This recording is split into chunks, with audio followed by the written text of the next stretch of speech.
Hey guys, it's JinRai. Today I'm going to talk about how I had planned on attacking this base. It's a Max Town Hall 9. All his walls are lava walls, level 10, Archer Queen level 30. The only thing is the Barbarian King was only 22, but still a tough base. I saw it and I really wanted to test myself to see if I could develop a plan that can 3-star this base. And so I'm going to talk about how I scouted and what my thoughts were as I was trying to determine what army composition to use in order to get the 3 stars on this. So first of all, it's a symmetrical base. If you draw a line right in the middle, it's pretty much the same on both sides. Chances are it's an internet base, and I didn't bother looking it up or anything like that, but it probably is an internet base. And that's why this is why I encourage people not to use internet bases. A lot of times it's very symmetrical and it's really easy to just pick apart. It's easier to guess where the Teslas are.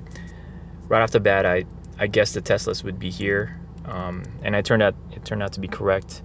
I guessed bombs would be here. I was wrong on this one, but that was really the only logical place you would place it. So with internet bases, symmetrical bases like this, it's really easy to guess where the traps are, and so you don't want to use that. You want to use an anti 3-star base, something that's really hard or tough to figure out. Bases with lots of spaces where double giant bombs can be, things like that. And so going back to this base, I stared at it for a while, and eventually the challenge was to find the weaknesses of it, and eventually I was able to find 2 major weaknesses that I was able to exploit. Just clear this real quick. Alright, so the first one was this area here. 5 defensive structures, all out of range of the closest air defenses. So immediately that tells me send some some balloons. Normally 1 balloon is enough to take out an archer tower or a cannon. The only difference between deciding whether you send 2 balloons or 1 or 3, let's say, are you got to determine how many air targeting defenses are going to be hitting your balloon as it travels towards that structure. So let's take this archer tower for example. If I were to drop a balloon like right here, right next to it, if I was able to, and it would be able to travel there and drop its first bomb, and the drop damage would be able to completely kill it. Now, if this air defense was like right here, and maybe another archer tower and a wizard tower, and all these other defenses hitting it, it may not be able to even get that first one off. So even though it's close, you got to see how many structures are around it that could be dealing damage to it before it gets to its target. Now, in this case, there are no air targeting defenses near this archer tower. So it would be safe to just drop a balloon here. Now, If I had to drop balloons, say all the way out here, and it had to travel towards that archer tower, the only one that would be hitting it would be this archer tower. So you have to determine whether it will survive this travel. So one balloon is enough, but given the travel distance and this archer tower dealing damage to it, it may not be enough to make that travel and drop its first bomb before it dies. So those are just some of the things that you guys want to consider when planning on your troop count. So one trick I learned was distraction. So if I were to drop a balloon here to get this cannon, this archer tower is going to be targeting that balloon. So while it's targeting this balloon, I can drop another balloon here that will travel towards that archer tower without it being hit. I could have even dropped it right here, but there was space right here. But you guys got to look for things like that, opportunities like that, and you can just distract this archer tower so that this one can get in there, destroy it, and this one right here is much closer than this distance, so it's going to be able to get on top of that cannon, drop its first bomb, and then as it dies, the drop damage will eliminate that cannon. And because it's symmetrical, the same thing's going to happen on this side. One balloon here to take this out. This archer tower is going to target it, and then this one doesn't have the space right here like the other side did, so I'm dropping one from all the way out here, but it's okay because while this archer tower is distracted, this balloon is going to travel straight on top of it and is going to be able to destroy it. So at this point, it's 1, 2, 3, 4 balloons for 4 structures, which I think is a great trade-off. For this one here, I decided to take 2. That is because of this blower is pointed this way, and this archer tower is going to be targeting it, so I didn't know how long it would take for 2 balloons to travel, even though it's a short distance, from here to over to that tower with the air blower, continually pushing it back. So I sent 2 just in case. In hindsight, actually, I should have done 1 here and 1 here, so it's 2 different places, but I forgot what the radius is on the blower. Anyways, 2 to take out that cannon, and so that means I would be able to get rid of this 5 defenses for 6 balloons, right? 1, 1, 2, 1, 1. That's going to be my first phase. Now, I was assuming that Teslas were in this area, but if this guy decided for some reason to put them in just some random places, like maybe a Tesla here or Tesla here or something like that, that could really mess up this plan. And so I brought 2 more just in case. So that's a total of 8 balloons.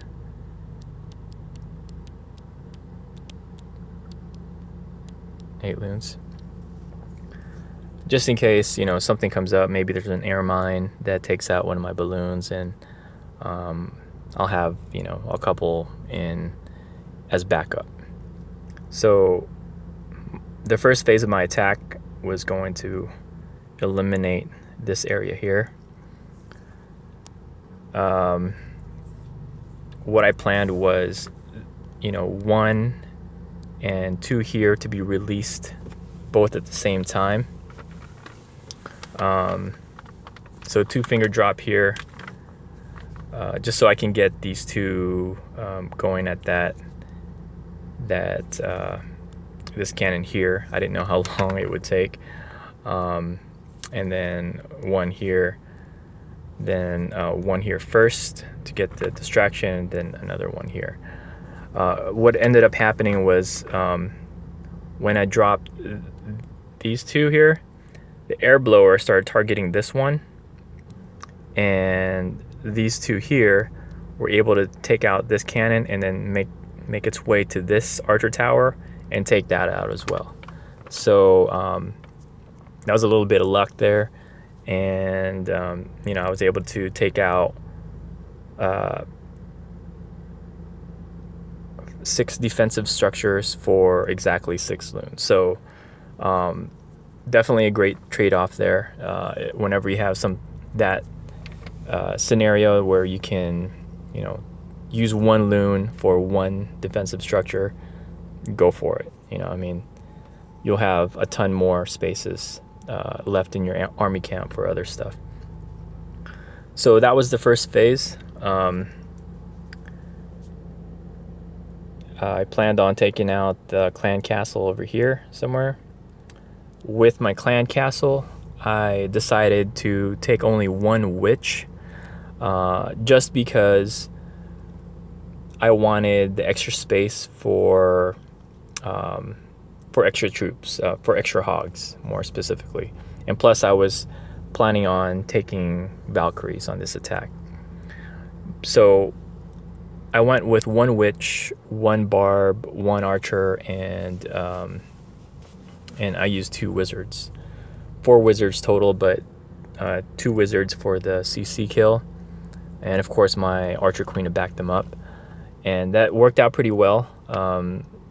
In other bases that were attacked, I saw that most of the clan castles had a witch, a balloon, a few wizards, and an archer, and so I figured 1 witch should be enough to help take care of them, which was fine. It didn't. My kill squad did not have any problems taking out the clan castle troops. So once I take care of them, the second thing I noticed was the core here. Notice how it's 1 large space with a ton of defenses, and for a troop, a defense targeting troop like a hog or a golem or a balloon, check out the path. If I were to send hogs, that's exactly how they would travel. If I were to send balloons, that's how they would travel. Golems, that's how they would travel, because they're defense targeting troops. And because it's so many defenses here, and they're really close together, that's why I decided to bring 4 Valkyries to help take this entire compartment out. One thing about Valkyries is I think they're really underrated. I know a lot of people don't use them, and so they don't end up upgrading them. I think that's a big mistake. They're a very good investment. You know, it's just a very powerful tool to have in your army camp. I mean, I don't always use it, but when the opportunity arises like this, they're just perfect for it. So the plan was to send golems, a couple golems there, Wiz to take this out, Wiz to take out this one, in order to create my funnel, and then send everything this way, my BK and the Valkyries with the jump right here. And what that's going to do is get them into this core here. Once they're inside, I planned on dropping a heal and a rage, and they're just going to go to town and wreck this entire area, including the Archer Queen. As you'll be able to see in the replay, my Barbarian King, I don't think was even able to get a hit on that Archer Queen, this level 30 Archer Queen, before she goes down. So those Valks really deal a ton of damage, plus they can take a lot of damage, especially if you regenerate them with the heal. A very powerful troop. I highly recommend investing the DE to research them, you know, and start learning how to use them, incorporating them in your army compositions, because yeah, they're very effective. And so that's, with everything in here, it should take care of this entire core. That's my second phase, and the third phase was the hogs, which I want to send. The path I want it to go is like this, like that, because I'm assuming the Teslas are here. So if it can path this way, you know, it's better for me, because I'll have one heal left, which I could drop right here where the Teslas are. So that way they survive all the way to get this area. Let's clear some of this. All right, so this expo here, once it's distracted at the troops in the core, I want to go ahead and send my hogs. And I thought about this for a while on how I can effectively create this path like this. Because if I send two hogs, or two groups of hogs, they'll all go to this this mortar, and then they might split like this.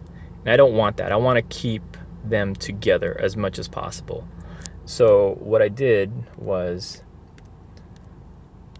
I sent a giant to distract these two defenses, and then two hogs here to take this out, and then maybe 6 to 7 to take towards this this wizard tower. What that's going to do is the main pack will go here and then bounce onto here, and then to where the Teslas are, like that.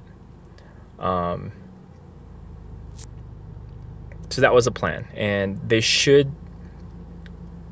be safe in this area, because this X-bow will be targeting my core troops here, so they shouldn't even start getting hit until they get to the Tesla locations.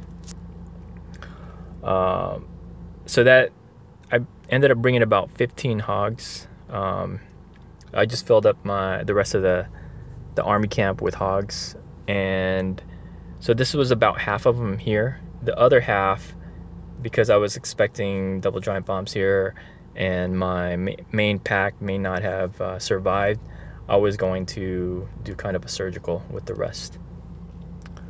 And yeah, that was the plan pretty much. I thought 15 hogs would be enough, so I had a few more spaces, and so I ended up bringing 4 minions just to help with the cleanup.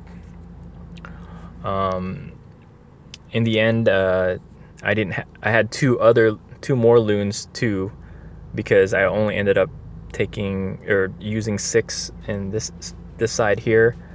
So I had 2 extra loons, so I had a ton of troops left in the end. Both my heroes were still full health, both of them. In fact, I don't think I even used their ability until the end, just so I could clean up a little faster.